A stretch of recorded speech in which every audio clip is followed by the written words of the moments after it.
recently graduated from catering college. It was a sandwich course. So I thought I would get a science fiction role-playing game, because I don't actually have one as such. So I got Faith because I saw it really cheap on eBay. And this is the box set of version 1 of the rules. I believe the current version is version 2. You can download the version 2 core rules from the Burning Games website. You can download character sheets for free. You can download an introductory adventure and pre-generated characters and the lore of the Faith universe, all for free on PDF, so you can give it a go if you fancy checking it out. So this is my character Cobalt, and I'm going to send him on a sci-fi adventure. Interesting thing about this game, you don't use dice, you use a deck of sort of standard cards, but these ones that come with the game have gorgeous sci-fi artwork on. But you can use an ordinary deck of cards because the suits correlate to the weird sci-fi suits in this game, and the aces would have a value of 1, jacks would be 11, queens 12, kings 13. So we need an adventure, so we are going to use dice to try and come up with something that Cobalt can get involved in some daring do. And with sci-fi, literally the universe is the limit, so I need something to give me some direction. Well, we've got a weapon here and some medication of some kind. So we could be looking for a research facility. We have perhaps the world where this research facility has ferocious weather, and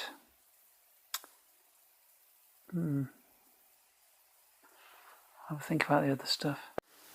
So I think we need to go to this research facility on this Death World if you want to get a Warhammer 40,000 first edition about it, to find an artifact of some kind.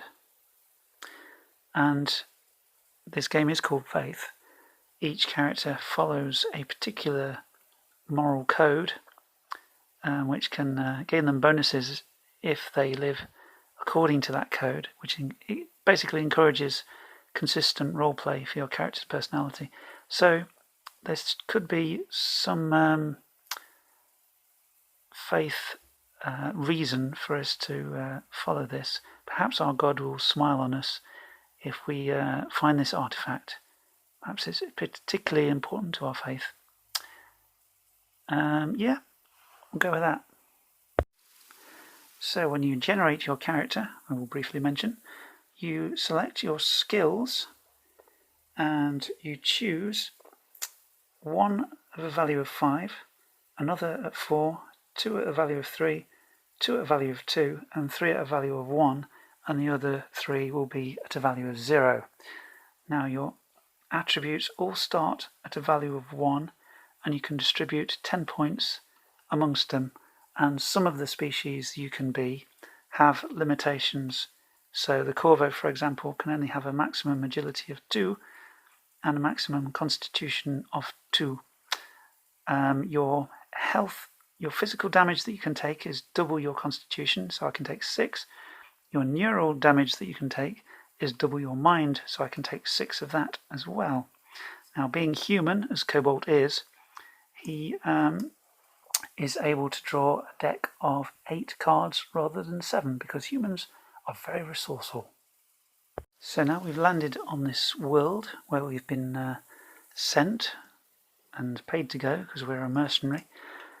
This game is sort of played in scenes, and for each scene you draw your hand of cards and you play them to try to accomplish any action which has a conflict. So if you're trying to do something really difficult, the GM will draw an equal amount of cards in order to fight against your cards in a way, to determine whether you succeed or not. Most actions are achieved automatically, but if you're trying something really tough, like having a fight or something, then you need to draw cards to see if you succeed. I'm going to roll the story cubes for the actions set to try and give us an idea for this first scene of our adventure. So the thing that leaps out here is an alarm going off. So we need to discover a way to get past this alarm so we don't trigger any of the research facility's defences, because it is on a sort of world with a terrible, horrendous climate like acid rain and all sorts. So it doesn't seem to be an inhabited world as such. This research facility has sort of been abandoned, but it would seem that the defence facilities are still in place, so there might be robots or something, or lasers or traps that could catch us, and we need to think a way past this and use our knowledge to break in successfully. Now, as Cobalt approaches the entrance, his hacking skills are not the best. So what he's going to have to do is to use his cunning to try and find another way in that won't set off the alarms. Now, I can imagine him looking across this facility with its futuristic barbed wire or razor wire, maybe even old sentry guns which might be functioning, they might not. There is wire mesh, there is concrete walls, there is barred gates.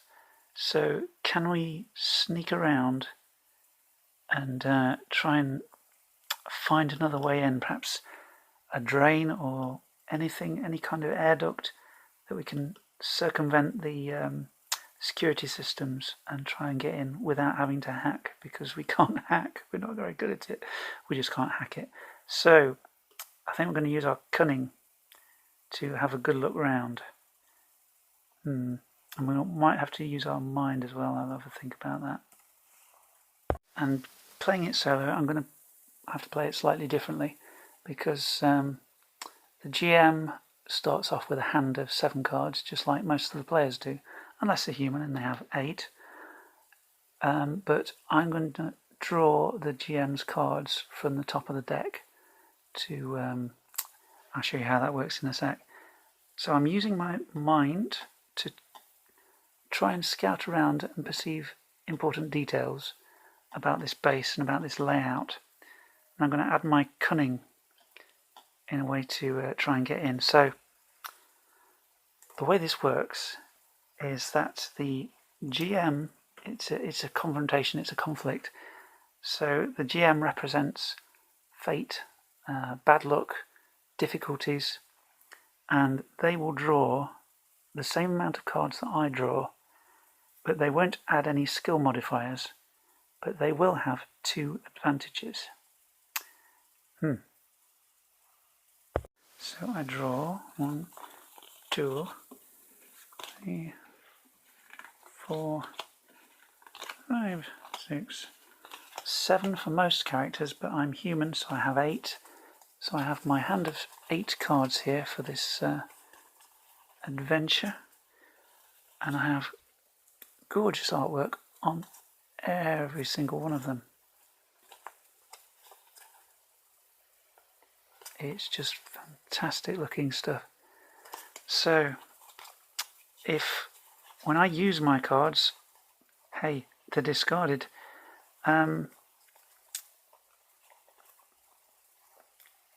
But, this represents my stamina in a way. But there are ways where I can draw new cards. Now, I'm on a sort of planet wasteland. But this is an urban, being a base, it's sort of a human-built thing. So I have the urban affinity, so I'm very good at urban environments. So if I play one of these cards with the urban symbol on, then I will get to draw another card. And not only am I in an urban environment and I have urban cards that I can play, if I do that and I also have urban affinity, I'm particularly good at urban environments, I will be able to draw 2 cards and pick the best one, or pick the one I want. So that's a little bit of an advantage if you have the affinity for the environment you're in and you play the appropriate card with that symbol on. So I'm going to negate the GM's 2 advantages with that because I have the affinity and I'm using a card with that symbol on it, which is the environment I'm in. So, all convoluted, I'm just trying to make my way through this. I am going to use... I will use this 9 and this 3, so I'm using the correct symbol here. But I also get +2 for my cunning. So, yeah, 14. Okay. Now the GM draws the same number of cards to try and beat that. 4. Don't get a 10. You get a 10, didn't you? I have to exceed that. So,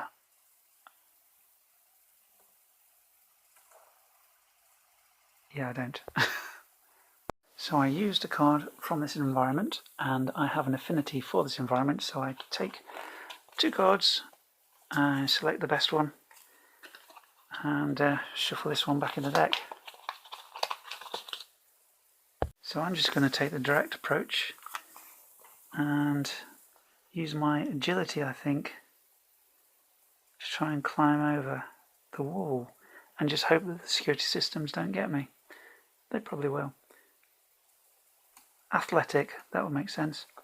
So I can use 3 cards and I add 3 to the value. For this scene I need a big win. Okay, I'll be able to draw another card or another 2 cards and pick the best one with these. So we've got 19, 20, 21, 22. What does the GM come up with? Oh, we like that. So I'm able to climb over the wall. That's something.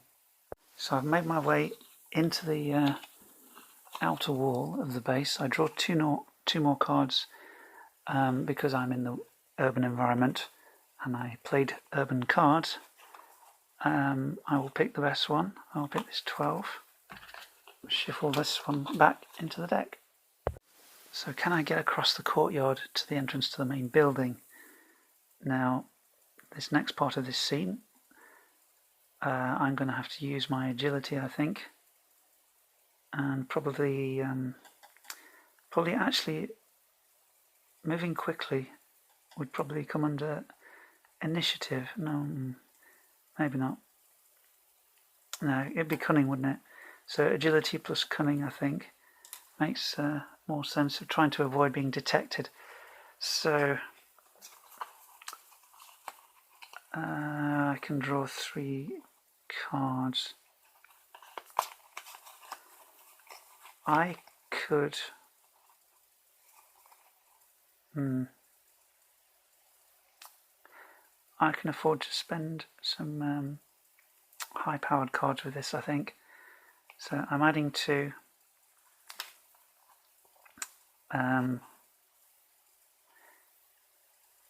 If I use court cards, like anything 11 or above, I could get a critical success, which would probably help me some way to getting into the building itself. So that is what I'm going to do. 24, 33, and 35. I'm still using my urban environment skills, so that's going to take away the GM's advantage, I think. And the GM draws 3. That's not a good start. Okay. Yeah, I think I'm safe. So I played my court cards here. Sorry about the noise. And I am over 10. I'm 10 over the value I need. So that is a critical success. So I managed to get to the main door across the courtyard without being detected. And I find an easy way to open the door. Perhaps the security system here has gone offline, as that would signify perhaps, and I'm able to squeeze my way through the main door without any further difficulty. So it's open to interpretation how your story feels about how long a scene is, and I think getting into the complex sort of makes sense as being one scene. So I'm drawing a new hand of cards to deal with the next scene. So I have my 8 here. Now we are inside. What's going on here?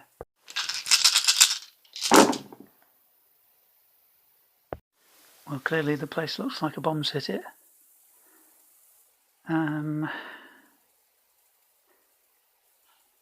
It looks very eerie, like some damage has been done.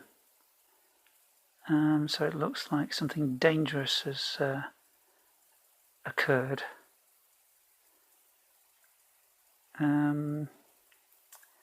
It's open to speculation what's happened. You can draw your own conclusions.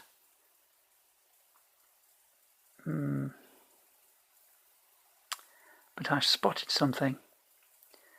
Perhaps it's a way to find the artifact. Perhaps it's clearly indicated. I can see there's a sign showing me where the main laboratory is, where the artifact is likely to be. So I'm really happy about that. So, good morning. This is the morning after the night before. We find our way to the lab, the main lab, which is holds the target of our mission.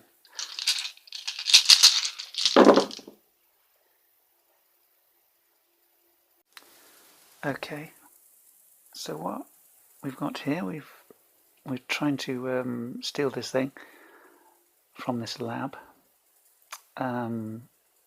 Seem to be some kind of door or passage that we've got to open or shut. A feat of strength, and we're breaking in, knocking on the door. Then hopefully we'll succeed. I'll be very pleased about it. Now, what I've been thinking was that it's not just research that's in here, not just weapons and medication and stuff. There's a monster here that is a product of the lab, and I was thinking we'd have to sort of shut it away to stop it from getting at us. Otherwise we'd end up in a massive fight which we'd probably lose. So those were my thoughts about that. So perhaps some research was being performed on this lurching horror, which is actually a ravager monster, one of the species. And if we look at the back, specially designed to take out entire crews of spaceships, this creature is adapted to move within confined zero-G environments. After it is released in a ship, the harvesters enter to pick up the pieces. So we do not want to fight that. So what we need to do is shut it out of harm's way. So there's some kind of vault or huge refrigerator or something where we can tuck this thing away safely if we can get it in there. Now what I think we want to do is distract it by throwing something into this huge armoured door that we can see, so that it will follow in maybe, and we can trap it. Mind you, it isn't stupid, but okay, I've got 3 cards from my agility. I've got my +5 ballistic skill. These are both urban, which is my affinity, and I'm in an urban environment, so I could get a critical success. So let's go with that. see how we get on. We've got 29 plus 5, that's 34. No, I'm being stupid on it. No, that's right. Yeah, 34. It's that early in the morning. So the GM will draw 3 cards and try and beat that. 10, 12, 22. I get 34. So I get a critical success. So I managed to distract the lurching horror, and it goes off into the room with the massive door, and I can shut it inside. And so by default,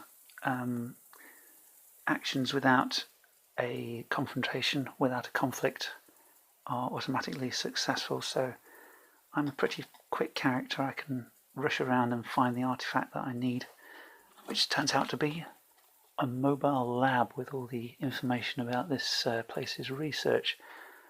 So I'm taking that and I'm getting the hell out of Dodge.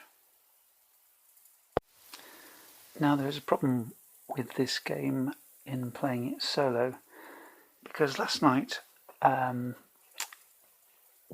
I found the sign to the lab and all that, I thought I'll have a fight with a level 1 monster or NPC, and because I missed one attack, the combat got a little prolonged, only a little bit, and I ran out of cards.